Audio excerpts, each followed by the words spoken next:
bukas na oportunidad na binubuksan ng Diyos para magamit ang buhay mo. Baka ito na yung pagkakataon mo, kapatid. Amen ba doon? And that this is the very heart of God.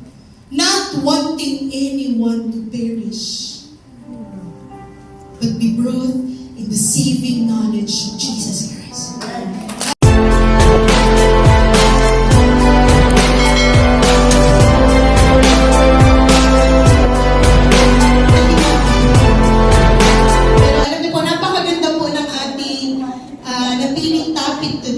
Because it's not actually the literal backpack that we would want to bring today, but what we really want tonight po ay mas lumalim po sa ating pagdala ng kaluluwa sa paanan ng Panginoong Jesus. Amen po ba? Sino po ba dito yung sobrang nagpapasalamat? Kasi merong isang taong ginamit ng Panginoon, kaya ka hindi dito. Pwede bang palakpakan mo ng malakas ang Panginoon? Hallelujah! Pwede po bang, kung kasama mo siya ngayon, pakisabi sa kanya, salamat ah. Salamat. Kasi sa totoo lang po, we could be anywhere else, amen? Pwede po tayong wala dito sa lugar na to. Pero merong nagtyaga, actually nagtyaga rin, tinaguan mo yun. Tama ba? Ilang beses kung tinaguan yun, ilang beses kang niyayaya, oo nga, pero hindi ka dadating. Amen, ang lakas ng amen dito, di ba? Amen ba doon? All of us has a story of running away from God. Ewan ko ba kung bakit, kapag tayo po ay niyayaya sa ibang mga events, ang bilis natin mag-yes. Pero pag tayo po ay niyayaya sa gawain ng Panginoon, lalo na pag binuklatan na tayo ng Bible, medyo pakiramdam mo uso ka eh, di ba? No? It's not our priority, amen po ba? Much more, if we will be challenged now to bring our backpack, go out on the streets, and share the gospel. Invite someone else.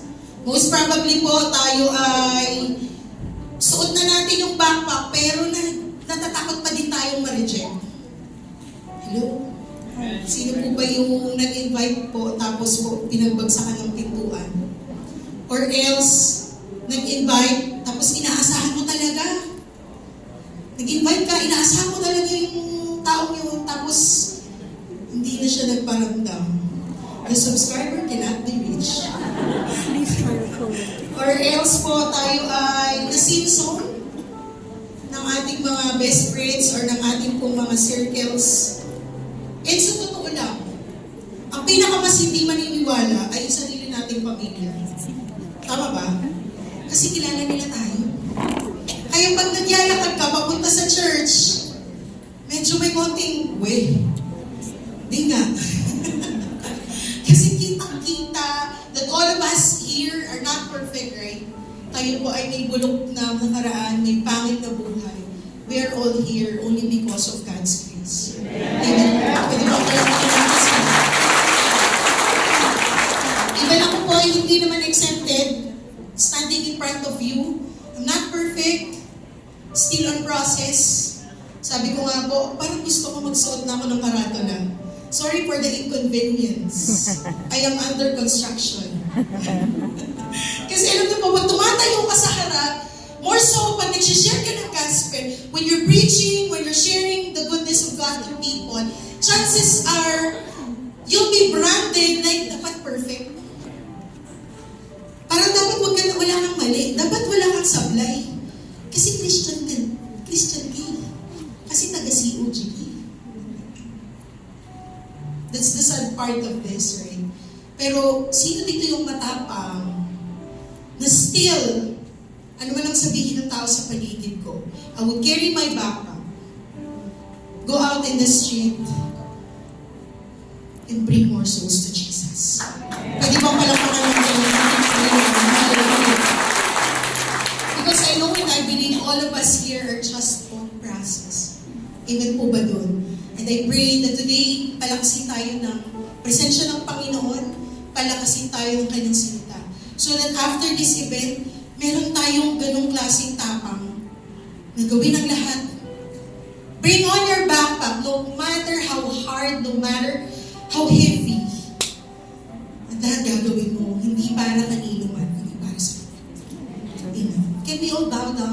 heads and let us pray before I read on the Word of God. God and Heavenly Father, Ikaw po yung ipinunta namin sa lugar na ito.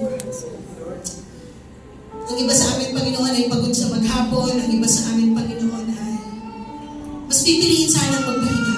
But God, we thank you so much for bringing us all in this place. I believe it's not an accident that we are here. And God, I believe, Lord, that this is your appointed time for all of us. And you will speak into our hearts, God. So hayaan mo, tanging tinig mo lang ang marinig sa aming kalagitnaan. Tanging pangalan mo lang ang mataas. Pagbalain mo po ang iyong mga salita. Allow me to speak life, God. Pagbalain mo bawat isa sa amin, O Lord. Bless your word. This is all we pray. In Jesus' name, Amen and Amen. Sige po, pray po si Lord. Hallelujah, hallelujah. And let me bring you to the word of the Lord. Napakaganda po ng inyong theme verse. And it's from Mark 16:15 to 16. And I'll be reading from the New King James Version. Sabi dito, and he said to them, go into all the world and preach the gospel to every creature. Verse 16, he who believes and is baptized will be saved. But he who does not believe will be condemned. Ano po ba ang instruction ng Panginoon? Alam niyo po, pag tayo po ay nagbabasa ng Biblia, we should be very sensitive. Ano ba ang mensahe? Ano ba ang sinasabi ng Panginoon? Ito ba ay utos? Ito ba ay instruction na nais ng Lord na ipagawa sa atin? Para kanina na ba ito sinasabi? Ito ba ay sinasabi lang niya para sa mga disciples? Ito ba ay sinasabi lang niya para sa mga pastors? Or are we taking the word very personal? But the Lord would be telling us, go. Alam niyo po, may ilang mga sulat sa Biblia na hindi masyadong maliwanag ang instruction, right? Na pag binasa natin, parang ayaw mo angkinin na para sa iyo nga. But on this particular verse, it's very clear. There's a clear instruction. Meron pong malinaw na instruction ng Panginoon dito. At ang sinasabi, go! Go into all the world. Pag sinabing all, lahat. Amen po ba? Lahat. Ibig sabihin, yung pupuntahan mo, hindi ka mamimili ng lugar. Amen po ba doon? Hindi ka mamimili. And pupwedeng inconvenient yung lugar, pupwedeng delikado yung lugar, pupwedeng maputik, pupwedeng walang sasakyan, pupwedeng mahirap puntahan. But the instruction of the word of the Lord is go. Meron pa bang mahirap puntahan dito sa Treasure? Parang lahat naman ng places dito ay naaabot na po ng transportasyon. Tama po ba? Meron po bang naglakad papunta dito? Wala naman. Praise God. So meaning to say, we are now on the time and place where transportation is very easy. Tama po ba?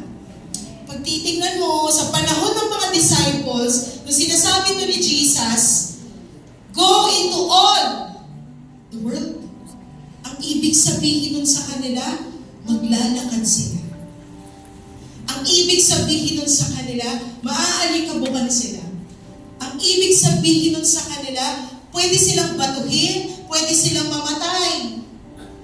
Alang-alang sa pagbabahagi ng salita ng Diyos. Tayo po ay mas mapalad sa panahon natin ngayon. Una, dahil tayo po ay nasa isang Kristiyanong bansa. At malaya po ang bawat isa sa atin na magdala ng Biblia, mag-share ng gospel, kahit saan. Amen po ba? Alam niyo po, there are countries na kahit mag-pray sa public, hindi pwede. Kailangan mo magpaalam or else pukulong ka. There are Christians na nagtatago po sila sa underground just to have their small groups. Pero tayo, grabe yung sigawan nyo palang kanina, yung kantahan nyo palang kanina nakaka-bless po. Amen ba doon? Amen. And the presence of God is in this place. And the presence of God dwells in each and every one of us. And so, when God would be challenging us to go, saan ka ba pupunta? Saan ba tayo pinapapunta ng Panginoon in particular? All. And for sure, ito pong verse na to ay hindi lamang po ito sinasabi para sa mga taga-outreach. Hello? Ang kausap ko po ay relationship department. Tama po ba? At sa matagal na panahon, tayo po ay nagbe-ministry sa ating comfort zone. Tama po ba? Bakit? Napakasarap naman ang ministry natin kasi inside the church, ang kausap mo mga Kristiyano na, dadali mo na lang yan sa fellowship. Hindi tayo yung lalabas sakali, mga katok sa mga bahay, magbabahagi ng salita. In our church, other ministries would do that. Pero we are being reminded this afternoon that this very verse is not just for people in the outreach ministry. It's for all of us. Amen po ba? Kaya ang sinasabi ng salita ng Diyos, go. Pakisabi sa katabi ko, Go! so, sabi niyo po talaga yung katabi niyo, huwag kayo magsalita na walang kausap. Baka may nagsasalita na ng walang kausap dito eh. Go! Go! Go into all the world. And this one, merong clear na instruction. Bakit saan ka pupunta? Anong gagawin mo? Preach. Preach the gospel to every creature. Alam niyo, nung binabasa ko itong verse, talaga, every creature, science teacher po ako, kaya pag sinabing creature, ang intindi ko kasama yung mga langgam, kasama yung mga alam. Kasama lahat ng creature. Living creature. Kasama mga puno. Ibig sabihin lang po nito, walang exaggeration. Ibig sabihin wala tayong papalabasin. Amen po ba ito? Minsan may makakaharap tayong tao na parang nakakatakot naman itong kausapin. Parang mananaga, galit na galit, gustong manakit. Or may makakausap tayong very intimidating. Tama po ba? Pero walang pinipili ang mensahe ng Panginoon. Go into all the world. Preach the gospel to every. All na every pa. Pero meron pong sinasabi sa verse 16. He who believes and is baptized will be saved. At hindi ito tayo ang may control. Amen po ba? Hindi po tayo ang may control. Pag sinabing, he who believes, may option ka kung maniniwala ka o hindi. Naalala mo ba nung unang araw kong binahagi na ng salita ng Diyos? Naniwala ka ba agad? Di ba hindi? Hello? Di ba nakornihan ko pa nga pataas-taas? Parang kami ito eh. Pasayaw-sayaw pa ito eh. Ang corny naman. The first time you attend church, it's really uncomfortable because it's not your way of life. Even the worship, it's not your way of worship. Nasanay tayo sa panalangin, tahimik lang, kinakausap natin ang Diyos. And then here you are, will be challenged to dance for the Lord, to worship the Lord. And it's not really comfortable for many, right? Pero kapatid, hindi mo naman obligasyon pagbisin sila. Amen ba doon? Ang sinabi lang niya, go and preach. Pero kung maniniwala sila, nasa kanila na yun. Ang mahalaga, ginawa mo yung trabaho mo, pinapagawa ng Panginoon sa iyo. Amen po ba? So it does not matter whether they will hear you, they will listen to you or not. What matters is, you go and you preach. Period. Because for me, ang naglalagay ng pagpananampalataya ay siya. At naniniwala ko, pag tayo ay nagtatanim ng seeds of faith, kahit gaano pa sila magpakalayo-layo, babalik at babalik yung buto na yun ng pananampalataya ay tutubo at lalago. Minsan talaga may mabagal. Diba, Ate Chano? Natutuwa po ako kasi andito po si Ate Cha. Tayo pa naman tayo. Alam niyo po siya po ay my very first small group dito po sa 13 along with Ate Lot. Sila po yung mga una kong hindi pa C2S noon purpose-driven life ako. Sila yung una kong grupo. And talaga merong matagal ang grow, but still, I do believe time will come. That seed that you planted will grow. Nasa atin ang pagtatanim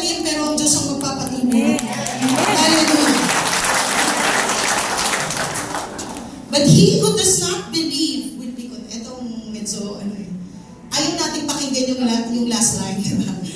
Okay, pwede namang maniwala, pwede namang hindi. Kaya lang, pag hindi ka naniwala, you'll be condemned. And for me, we have no right to condemn anyone.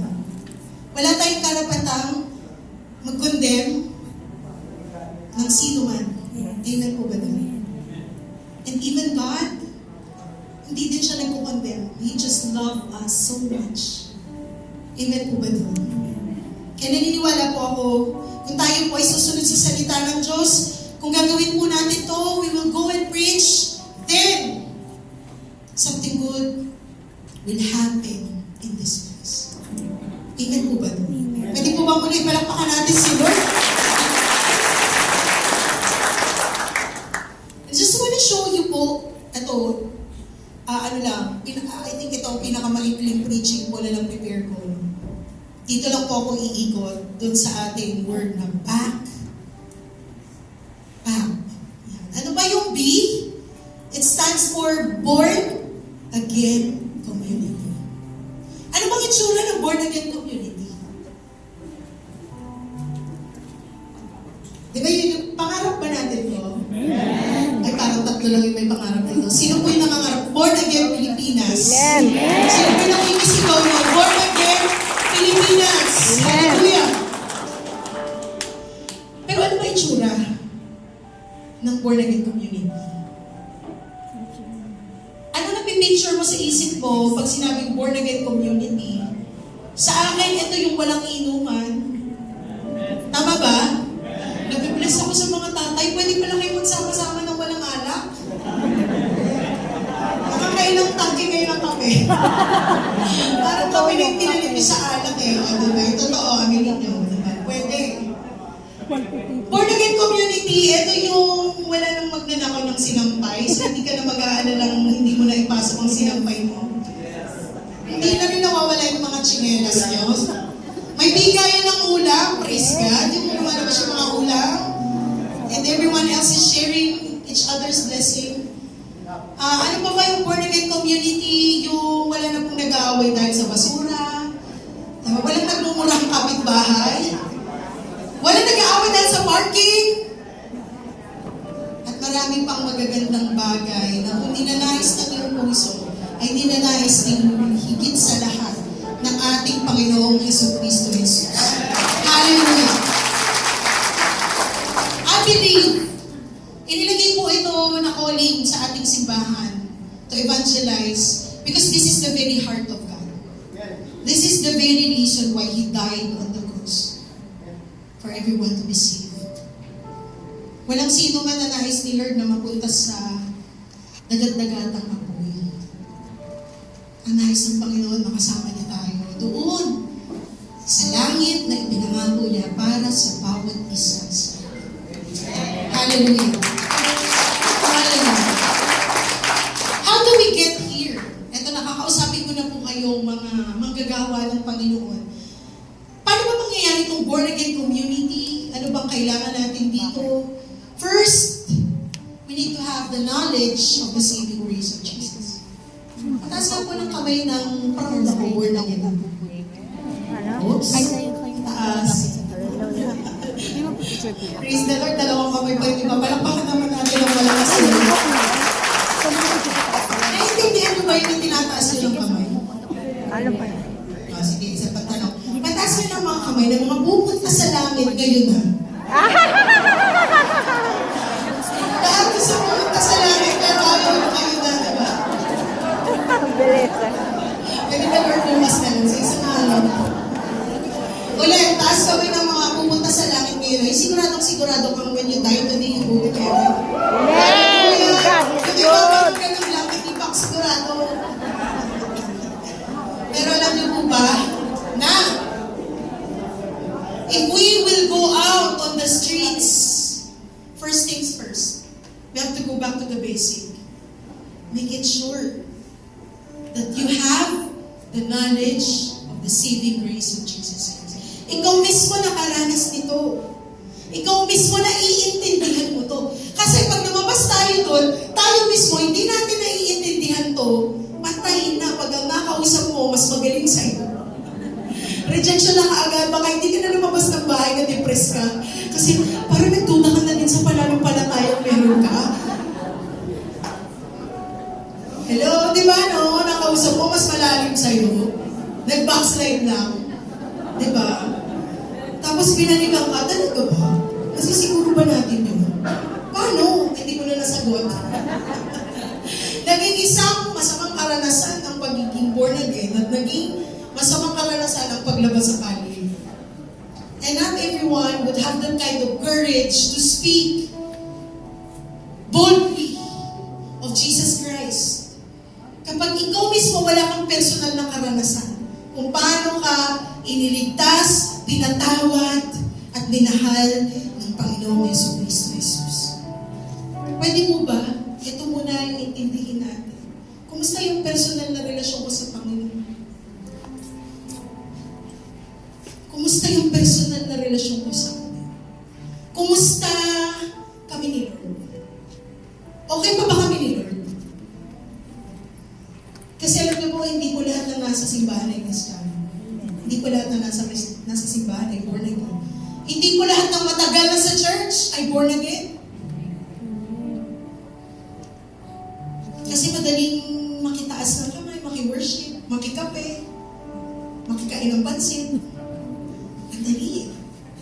But when you practice it, who among us would really fight the good fight of faith that we will not compromise? Mahirap. Compromise. Mahirap lakaran ng banal. Kabanalan ng Diyos. We all fight the good fight of faith every single day of our lives. Amen po ba? Pag tayo po ay nasa trabaho na, pag tayo po ay nasa opisina na, pag tayo po ay nasa school na, pag tayo po ay nasa bahay na, how do we live on to that kind of faith that we have? Kaya minsan sarili nating pamilya, hindi natin madala sa Panginoon. Kasi pala tayo, nagbabago. Yung pagiging Kristiyano minsan ay parang isang damit na sinusuot, tungubad. Pag nasa church, born again. Pag uwi, iniwan na doon sa labas, born again na. And many of us would be living on that kind of life. Kapatid, I'll be very honest with you, it's really hard. Ang hirap. Ang hirap magbahagi ng salita ng Diyos kung alam mo maibabalik ang kaaway sa'yo. Dalangin ko, ang una mong asikasuhin ay ang malalim na pakikipag-ugnayan sa Panginoon. Amen. First things first. Sige po pala kayo. Knowledge of the saving grace na wala kang iyayabang kasi alam mo, kaya ka lang naman nandyan din dahil nilinis ka, pinatawad ka at tinanggap ka ng Panginoon. Araw-araw! Araw-araw pinapatawad, nililinis, tinatanggap, minamahal ng Panginoon, araw-araw. At walang magyayabang sa atin. Natapos na ang Panginoon sa bawat isa. We are all under process of grace. Amen po ba? And I pray that kind of thought would give you an identity. Na yes, I'm not still perfect. Yes, I'm not yet there, Lord. Ang layo pa. Ang dami ko pang ayusin sa buhay ko, Panginoon. Ang dami pa. Ang dami ko pang palpak, Panginoon. I'm far from perfection, God. I always fall short of your glory. Pero sana aaminin mo lang yun with much honesty. But God, your love never changes. Ang pag-ibig mo ay bago sa bawat pag-isig sa umaga. Amen. At ang dalangin ko, ang pag-ibig na yan ang pupuno sa iyo, pupuno sa akin, sa araw-araw, at magbibigay ng lakas para umarap sa mga tao at sabihin ako, hindi nila ko ayusin. Pareho tayong hindi ayos. Kailangan natin ng Diyos. Amen. Para ayusin tayo. Hallelujah. Knowledge of the saving grace of Jesus. Dalangin ko tanggapin mo ng buong buo ang Panginoon. Seryosohin mo ang relasyon mo sa Kanya. Because everything else will follow. What else do we need? Prayer. Higit kanino pa man, dalangin ko, mas lumalim tayo sa panalangin. Amen. Higit sa ano pa man, rather, dalangin kong mas lumalim ka sa panalangin. Dahil ang panalangin ang magiging sandata natin sa ating paglabas. Hindi biro ito. Ito na yung susubok sa pananampalataya. Promise. Huwag kayong makikipag-away dun, ha? Huwag kayong makikipagtalo dun, ha? Baka mamaya makipagbasag ulo kayo dahil ayaw tumanggap na ito, isuntukan na lang. Ayaw mo talagang tanggapin si Lord, suntukan na lang. Biglang hindi na born, nalito na rin, born again ba? Nawala. You know, the battle would be real. Yung ministry natin dito sa loob ng church, kontrolado ng banal na spirito ang lugar natin. We are all under His presence. But the moment you go out, the flaming arrows of the devil is upon you, and it's serious. Titirahin ito pamilya mo, atakihin ito pamilya mo, atakihin ito anak mo, asawa mo, and I've been there. I've seen the devil seriously would want to destroy my very own family when I started to speak. Alam niyo bang nakakatayo lang po sa harapan niyo? Dahil babad sa panalangin. Wherever you are, pray. When you step out of the house, pray. When you're inside your car, pray. Wherever you are, nadalangin ko maging araw-araw na pamumuhay mo ang panalangin. Amen. Because yun lang ang magiging sandata mo para magtagumpay ka sa lahat ng gagawin. Hindi pwedeng lalakad ka mag-isa. Kailangan kasama mo siya. Amen po ba? Sige pa ba ako natin si Lord? I remember Moses. When Moses was given instruction by the Lord na bring out the Israelites from the hands of the Egyptians. Mahirap yun. Mahirap yun. Exodus, mahirap yun. Pero alam niyo, ang pinaka-word ni Moses, if your presence will not go with me, do not send me from here. Dalangin ko, yun din ang panalangin mo.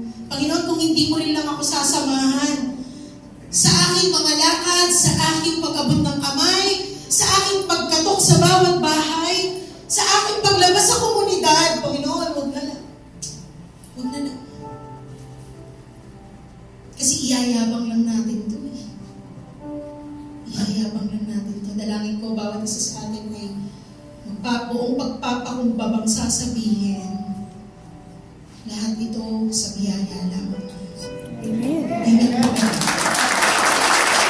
And when the time comes, na indeed, mangyayari yung born again Pilipinas, naniniwala ba kayo mangyayari? Amen. Kayo mismo may duda, tamang duda dun eh. Naniniwala ba kayo na mangyayari yun? Amen. Kayang punuin ni Lord tong simbahan na to? 10 services na kayo? Amen. Parang ayaw kumain ng mga worship leaders. 10 times worship. Well, anyway, dalangin ko pinarami ng Panginoon ng simbahan to. Pinarami ng Panginoon ang mga ministeryo natin. Walang ibang pangalang matataas kundi siya lang. Walang ipagyayabang ang sino man sa atin dito. Dahil alam natin, lahat ito ay sinamahan lang ng biyaya ng ating Panginoon. At lahat ng ito ay bunga lamang ng panalangin. Pwede po bang kalakapin natin siya? Because I've seen a lot of people, napakahirap talagang dalhin sa Panginoon. Pero pag iniiyak mo sa panalangin, walang imposible. Kahit pasarado, kandado yan. Gaano pa kapiloso mo yung puso na yan? Pag iniluhod mo sa panalangin, walang imposible sa ating Panginoon. Availability. Pakitanong ngayon katabi. Available ka tayo. Yes, amen. Amen. Amen. Because you know, pag sinuot, may problema tayo sa availability. Meron. Sige kayo. Alam niyo po ba na lahat naman po tayo hindi available? Lahat naman po tayo tayo hindi available? Sino po bang walang trabaho dito? Mayaman ka na. Sino po bang walang ginagawa dito? Kulang nga yung oras eh. Hallelujah. Ano, magkami naman na tayo ng oras, oh. Joke lang. Pero sa totoo lang, lahat po tayo hindi available. We will just make ourselves available.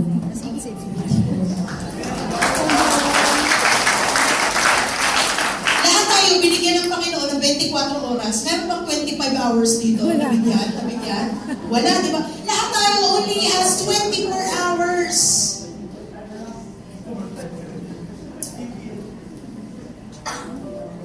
Saan doon sa 24 hours? Alin doon yung para talaga sa Kanya? Kasi kung gusto natin ng born again community, tayo talaga ang magiging available muna. Hindi pwedeng available yung community, hindi ka available. Tama. Pakisabi sa katabi, ikaw mag-a-adjust. Diba? Sino po ba dito ang magsasabing napakabuti ng Diyos? Amen. Sige po, palapakan natin si Lord. Hindi ba marapat lang na dahil mabuti ang Diyos, maglaan ka ng kahit isang oras lang para sa Pwede ba doon? Pwede ba yun? Makabawi-bawi man lang tayo sa kabutihan ng Diyos, sa lahat ng biyaya, sa lahat ng pabor, sa lahat ng pagpapagaling, sa lahat ng himala, sa lahat ng pagkilos ng Diyos na ginagawa sa buhay mo. Whether you like it or not, you know it or not. Since day one of your life, God is involved. Amen. At sa dulo ng lahat ng to, ang sasabihin mo ng pakabuti ng Diyos. Hindi ba nararapat lang na dahil mabuti siya? Maglalaan naman tayo ng oras. Hindi hinihingi ng Diyos ang buong araw mo. Ikaw talaga yung mag-a-adjust. Amen ba? Dalangin ko, we will make ourselves available for the Lord. Kasi ino-honor ng Panginoon yung binibigay mong oras para sa Kanya. Alam mo po, ako sa akin lang to, ang tanaw ko. Kung nagtrabaho ako from Monday to Friday, sumweldo ako dun eh. Hindi yun counted sa langit. Kung gusto ko ng paglilingkod na bilang sa langit, sana bilang. Yun yung sakripisyo. Amen. Na dapat ipapahinga mo. Pero hindi. Tatayo ka. Magbabaagi. You will make yourself available for the Lord. Whenever there is opportunity, whenever there are opportunity, may mga oportunidad na binubuksan ng Diyos sa bawat isa sa atin upang magamit ang buhay na ito. And this activity, this very program, the Born Again Community, ay isang bukas na oportunidad na binubuksan ng Diyos para magamit ang buhay mo. Baka ito na yung pagkakataon mo, kapatid. Amen ba doon? Ang dalangin ko, tanggalin mo yung pag-o-minsan kasi umuo lang tayo sa tao. Nahiya ka na lang kasi ang bait niya sa'yo eh. Umuo ka dyan sa katabi mo. Dalangin ko umuo ka ngayon para sa Kanya. The Lord, I'll make myself available because Lord, I love you. Sige po palang pakanalan. Hallelujah. Letter C, commitment. Sabi nga po ito, commitment. Ano ba yun? Ito yung, when you say yes, it's a yes. Kasi alam nyo, ayaw natin maging ninas ugod. Yung pag-umpisa ng program, buong RD. Alam nyo, napakagandang simula po nito In fairness tayo lahat ng ministries represented. Amen po ba? Ako po ay na-assign din sa cluster 6. Pero there are ministries, hindi po sila kompleto at meron pong ministry na wala talagang representative. But in your case, naririto ang buong pwersa ng relationship department dito sa COG General Clearance. Wow! What a great Presi na nga pala kayo. COG Presi. Anyway, maganda lang pong simula ko. Other clusters would begin with just a few. kayo po ay isang malaking puwersa na po. Dalangin ko, huwag kayong mauubos. Pakisabi sa katabi, huwag kang mawawala. Ate Sheila. Bakit? Kasi, may problema talaga tayo sa commitment. Kasi alam niyo po, ito ang programa na susubok ng inyong commitment. Ito ang programa na susubok ng inyong pag-oo sa Panginoon. Bakit? Pag lumabas tayo, maiinitan tayo doon. Maulanan tayo doon. Minsan magugutom tayo doon. Minsan maglalakad tayo ng malayo. Minsan mauubusan ka talaga ng pera.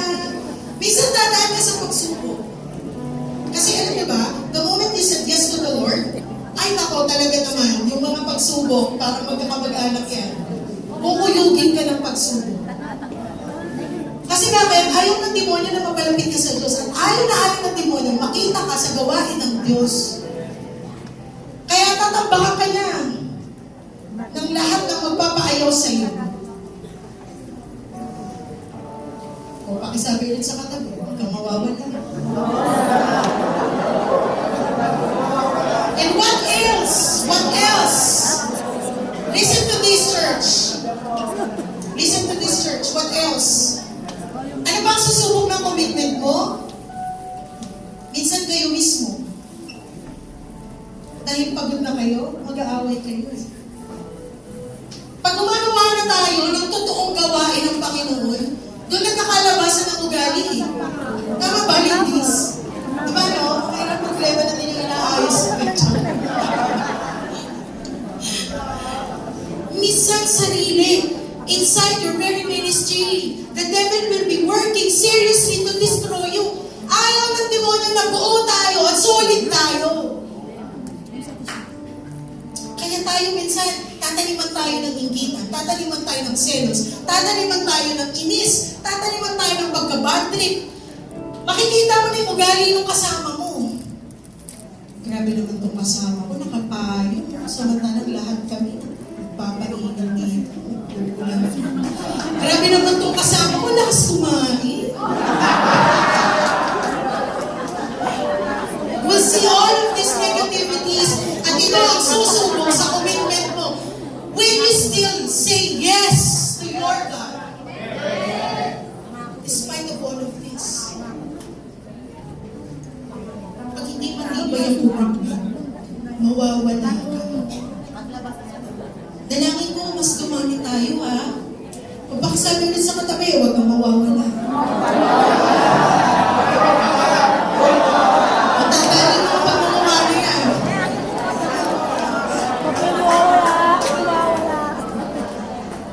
Hallelujah. Hallelujah. Lastly,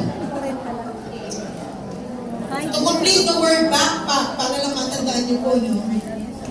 Ang gagawin kasi natin, the very heart of this program, as Pastor Leonard launches this, is ano-ano pagkakaiba ng programa na to sa gagawin sa ginagawa ng ibang ministries. Sa ginagawa ng outreach, for example, sila po ay lumalabas din, sila po ay nag-share din po ng gospel sa kali. Anong pagkakaiba natin, relationship department? Ito yung tandaan natin. Ito yung magiging tool natin to preach the word. Kindness ministry. Ano ibig sabihin ng kindness ministry? Hindi kaagad salita ng Diyos ang atake. Community service muna tayo. Amen ba doon? Linis muna tayo ng mga streets, tama ba? Clean up drive. Ano pa ba? Magpipintura daw kayo ng mga humps, ng mga covered court. Magkakaroon tayo ng mga medical missions. Magkakaroon tayo siguro ng mga feeding programs. Iibahin natin yung strategy para makapasok tayo sa puso ng mga tao muna. Kasi sa totoo lang naman, no? Kapag word of God agad, barado agad eh. Di ba? No? Linisin mo muna yung kanal. Naawa na siya sa grabe. Tatanggapin ko na talaga si Lord. Kasi nilinis na yung kanal. Kindness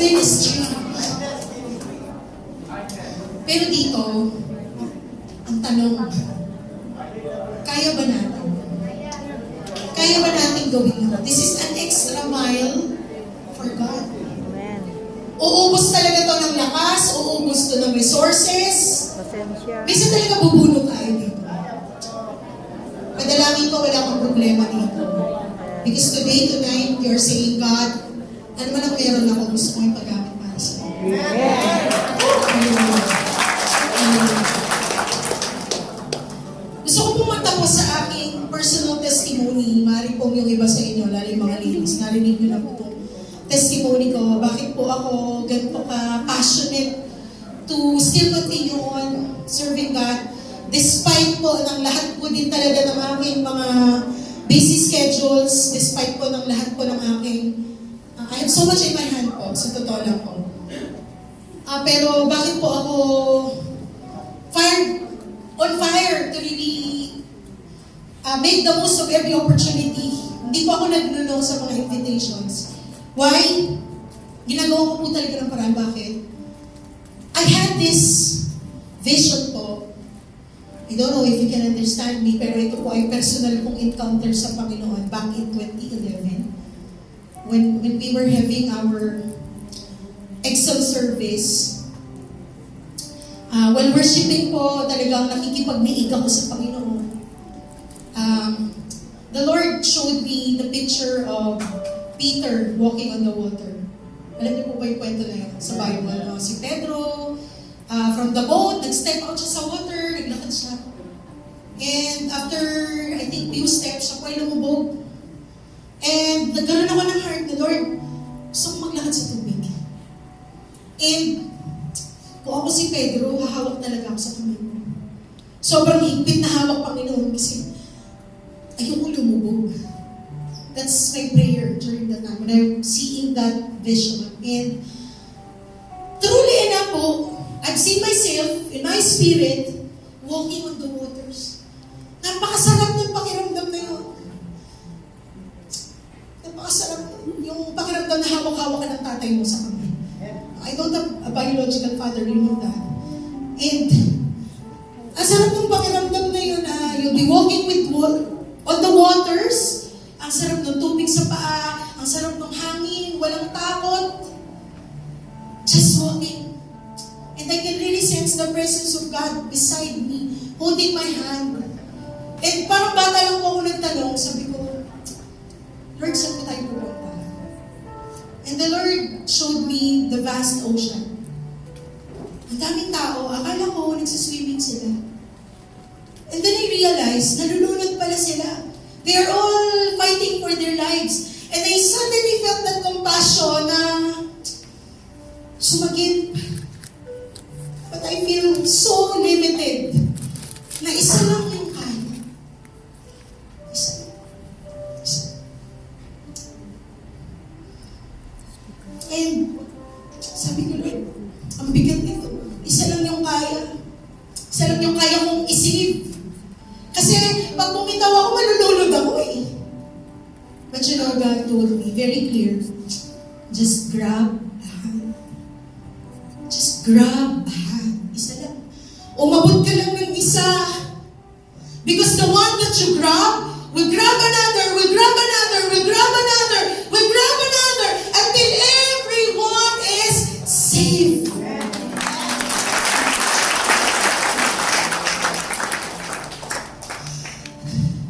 Up to today, alam niyo po, hindi naman ako laging malakas. Minsan may mga moment akong ayaw ko na din.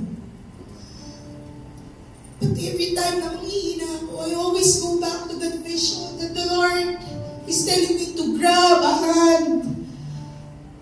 Ang damot ko naman kung isa lang hindi ko kayang dalhin sa panan niya. Mahirap bang magdala ng isa?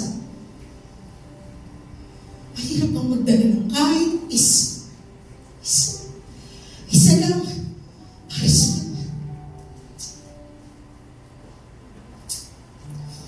And little did I know the Lord would brought me to this ministry where I can grab a hand of the ladies up to the national level, all for His glory. Every time see ladies coming in, it brings joy into my heart because I know, hindi na ako yung nagdala sa kanya eh. Amen. Yung nanay na nadala ko, nagdala din. Amen. Nagdala. Kaya dumami sila. Amen. And that this is the very heart of God. Not wanting anyone to perish, but be brought in the saving knowledge of Jesus Christ. Hallelujah. Hallelujah. Hallelujah. Hallelujah. Lastly, ito yung iniiwanan ko sa inyo. 1 Peter 3 verse 8. Finally, all of you should be of one mind. Mahirap gumalaw. Sa ministeryo na to ng kanya-kanya tayo ng utak, kanya-kanya tayo ng iniisip, kanya-kanya tayo ng gustong gawin. Once and for all, the Lord wants us to be united. Because there is blessing in unity. Amen, brother. Pag tayo'y nagkaisa, nagtulong-tulong bilang isang departamento, naniniwala akong may kaya at pwedeng gawin ang Panginoong Jesucristo Jesus sa lugar na ito ng Cristo. Hallelujah. Sympathize with each other, love each other. Mahal niyo ba yung katabi niyo? Kasi, kung hindi mo mahal yan, mas mahirap mahalin yung nasa labas. Hello? Minsan may mga makikilala tayong nakakainis na tao. Yung parang gusto mong i-eject sa buhay mo. But you know what? When you love the Lord, you have to naturally love His people. Do you love the Lord? Amen. And we have to love His people. Amen. Love each other as brothers and sisters. Be tender-hearted. Get humble. Ito, parang ito yung pinakamahirap gawin, no? Ang hirap na hindi maging dragon. Sino yung mga Disney princess? Na minsan nagtatransform into dragon. Ang instruction ng Panginoon, be tender-hearted and keep a humble attitude. At the end of the day, walang pangalang maitataas kundi ang ating Panginoong Jesucristo Jesus. Hallelujah! Hallelujah! Hallelujah! Hallelujah, Jesus! Can I invite all of you to just bow down your heads today? Pwede ba tayong yumuko saglit? Can we just pause for a while? Una muna isipin natin, are we really saved? Talaga bang naranasan ko na ang pagliligtas ng Panginoon? Talaga bang alam ko yung ginawa ng Panginoong Jesus para sa akin?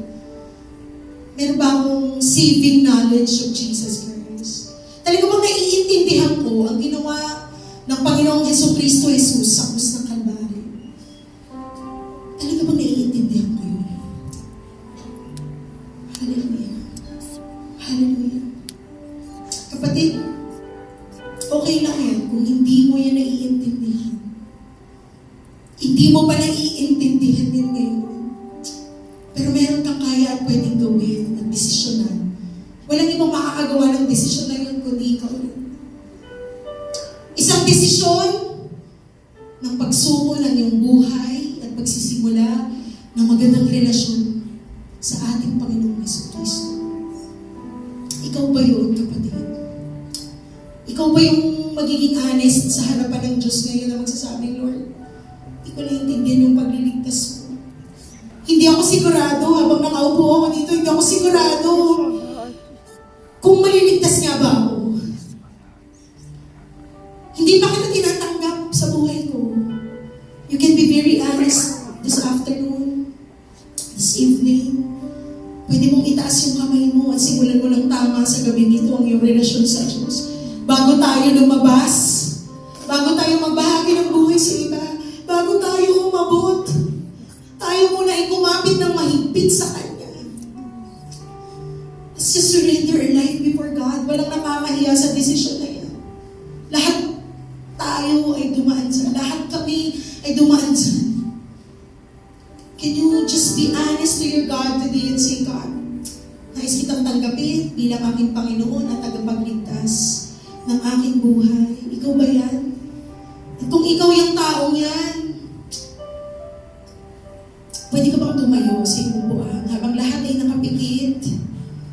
bilang tanda ng iyong desisyon ng pagtanggap, can you just rise up from your seat? I just want to make sure that this workforce are all Christians, we are all on the same page. In Jesus' name. Salamat kapatid sa pagiging honest. Sige, pwede ka pang tumayo. Nais mong tanggapin ang Panginoong Jesucristo Jesus sa iyong buhay bilang iyong Panginoon at tagapagligtas. Maaari kang tumayo ngayon. Nasabayan mo ako sa panalangin, Panginoong Jesus. Panginoong Jesus, ako po ay nagkasala sa iyo. Inaamin ko pong ako ay nagkulang, ako po ay nagkakasala sa iyo. Sa isip, sa salita, at sa gawa. At sa oras na ito, Panginoon, humihingi po ako ng kapatawaran sa lahat ng aking mga kasalanan. Sinasadya man ito, hindi sinasadya, patawad, Panginoon. At sa araw na ito, tinatanggap kita. Come on, say it. Tinatanggap kita. Tinatanggap kita. Bilang aking Panginoon at sariling tagapagligtas. Mula sa araw na ito, maghari ka sa buhay ko. Ikaw ang manguna sa buhay ko. Ikaw ang manguna sa lahat ng desisyon. Isinusuko ko ang buhay ko sa iyo.